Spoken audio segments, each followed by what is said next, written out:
So, in World War One, one thing that we have forgotten about our history as well is that the federal government, they formed the so-called Federal Bureau of Investigation. It was called the Bureau of Investigation. They formed that in 1908. And during World War One, they had the first chance to really actively do their work in America. And they heavily targeted religions. And one of the religions that they targeted was Seventh-day Adventism. And why are they targeting Seventh-day Adventism? They're targeting Seventh-day Adventism because they are targeting all groups that they perceive to be liberal. And so the federal government during World War I was convinced that Adventists were socialists, communists, and that everything we were publishing was quote unquote red. Wow. And I mean RED, so like I mean the color. Okay? Yeah. And so they're doing this and they're saying this and they're infiltrating our camp meetings, they're infiltrating our churches, they are confiscating our mails, they are intercepting our telegrams, they are doing all sorts of stuff to block what we do. I could go on and on about that. But the point and the thing I want to stress is this. I'm sorry, can you go back over that? I've never heard that before. Not anything close to that. So don't feel like time is an issue right now. Can you talk about that a little bit more? I mean, they were like intercepting our mail and telegraphs. Oh yeah. This is a time when the First Amendment rights in this country had never been defended in courts. Okay. And so the American federal government rode roughshod over all First Amendment rights during the First World War. And it was only going to be later, and they did throughout the 20th century, but this is the clearest time that they did. So this is not conspiracy theory stuff. This is my word, no. I have over 2,500 pages of declassified FBI files that I found. Wow. And no, we didn't know about this before. So we just simply did not know about it. So it's no surprise that you're hearing it for the first time. I have shared this in a couple of academic papers, and there is a podcast with the Adventist Peace Fellowship where I talk about this some that's online. But yeah, we were not the only group that the government was seeking out, but we were intentionally targeted. And they came to us and they said, either you change what you're publishing or you're going to go to prison for a long time. Wow. We're saying that to our leaders. Wow. And here's the important factor. The reason they're saying that, one of the main reasons they're saying that is because of this doctrine that we have called the two-horned beast. Mercy. Okay?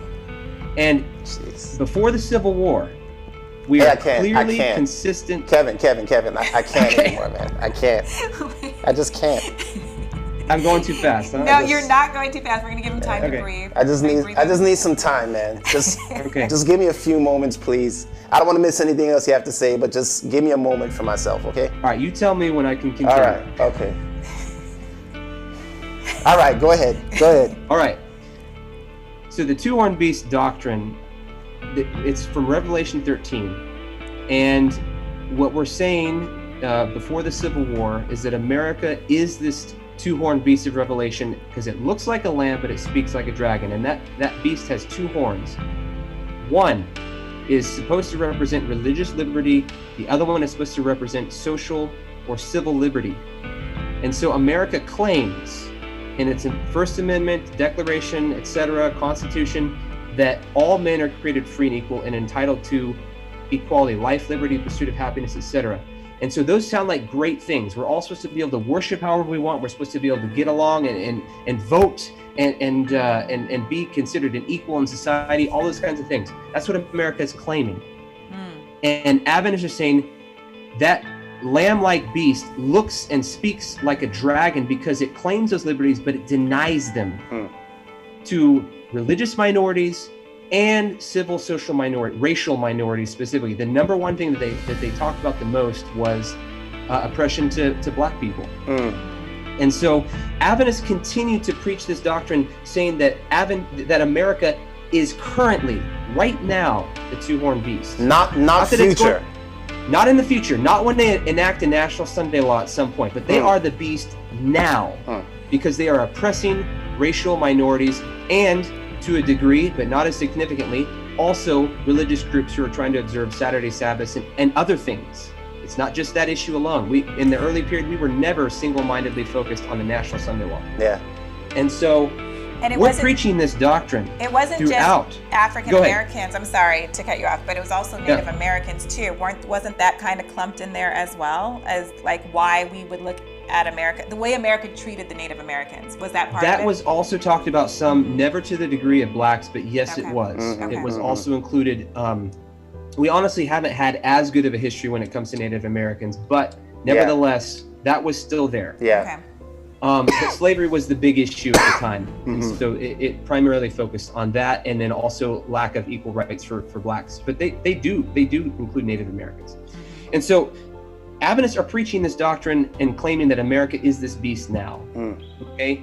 And they're continuing to preach this all the way up until World War I. And the government gets a hold of our literature, and as it turns out, they don't like to be identified as this two-horned beast of Revelation 13. They find that offensive. They find it subversive. They find it dangerous. They find it unpatriotic, 100% American, which was a huge phrase that everyone's throwing around during World War I era. You got to be 100% American.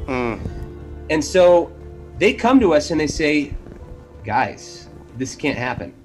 Wow. And so one of the most popular books in Adventist history for colporteuring and other things was a book called Bible Readings for the Home Circle. Yeah.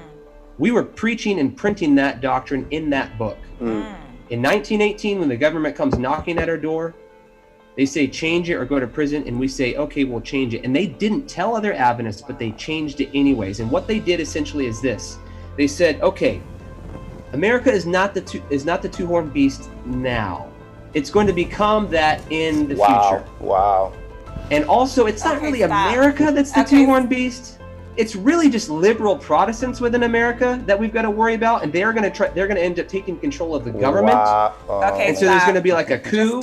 Wait, stop, because now I can't breathe. Because this is, I mean, and I heard you say this, because you said this on the Lightbearer meeting a couple of nights ago, or the Zoom, and I heard it then, but just hearing you say it now, well, you didn't say quite that 3 nights ago. You didn't say that they came to the Adventist church and said, you have to stop preaching this, and we actually changed it. Ivor and I spoke together about it and said, you at an evangelistic series, that's how it's taught. It's that in the future, this is what will happen, but it's not the current. My husband has a sermon called Beast Mode. He's preached that different ways. It's called Beast Mode, that he preached, well, recently, but several years ago originally. And it kind of was saying the same thing, but we did not have this history behind it. Yeah. For sure. Well, this is the genesis of that moment when we start to really clearly start making this a future prophecy. And so this is what's going on. And they change it. You can look, I can show you the 1916 edition that came out just before the World War I. Yeah. And then you look at the 1918 edition, you compare those chapters, the titles are changed, the way they're talking about these things are totally different. I'm not making it up. Yeah. And actually Douglas Morgan pointed this out for the first time in his book, Adventism and the American Republic. But he did not know about the surveillance issue, at least to the extent that I have found out. And so this happens. And so Adventists do a lot to shift at this point. And so after World War I is over, World War I ended a couple of months after they're doing this to us, and we agree to change. And in the wake of that, we say, okay, we've got to change the way we do ministry and evangelism in America. And so the church starts to hold Bible conferences. The first one was in 1919, which we talk about all the time, at least right now, because we just went through the 100th anniversary. Yeah. But we only talk about what happens with Ellen White. Yeah. We don't talk about what happens at 1919 as a conference meant to control and train our evangelists so that they are no longer preaching, quote, a sensationalist message. And so Adventists are starting to do that in ministerial conferences as well as Bible conferences. And they're telling Adventists, don't start running out of the gate in your sermons with teaching Adventist distinctives. Draw them in with the gospel. Draw them in with what every evangelicals are already going to believe. And then later, eventually, you can talk about things like the two-horned beast. But don't talk about it publicly in your evangelistic meetings, please. And so they're teaching them to do this kind of stuff. And they're training them to do this kind of stuff. And I'm not coming up with this on my own. So a historian named Howard B. Weeks wrote about this stuff in the 1960s. And he knew nothing about the government surveillance. Nothing about what was a major motivating factor in prompting the Adventist church to make these shifts. He just saw this happening, thought it was just sensationalism during World War I, and said, oh, the church realized, hey, we've got to change. So he writes his doctoral dissertation on this, and actually the Review and Herald publishes it. And so this stuff all ties in together, and you can see there was intentional, calculated maneuvers that our church made to do this. And I think that in this process, Adventists are wanting to draw closer and closer to evangelicalism so that they can be aligned against a common enemy like Ivor just mentioned. And there's several other factors going on. As we're getting closer, it's during World War I that the evangelicals start to refer to us as a cult. We want to overcome that stigma so bad. Yes. And that's that we're going to do whatever we can to prove that they're wrong. And this leads to the 1950s questions on doctrine, which we talk about in so many other ways. But this is also hugely significant in the fact that we are trying to prove that we really are evangelicals. And that's all well and good. I don't have anything against evangelicals, and we do share many things theologically with them. However, these things come at a cost. And I think that they really need to be explored in more depth, because I don't think we realize currently how deep that cost was. But I think one of the casualties was race. I think another casualty was gender. But we're not talking about gender today.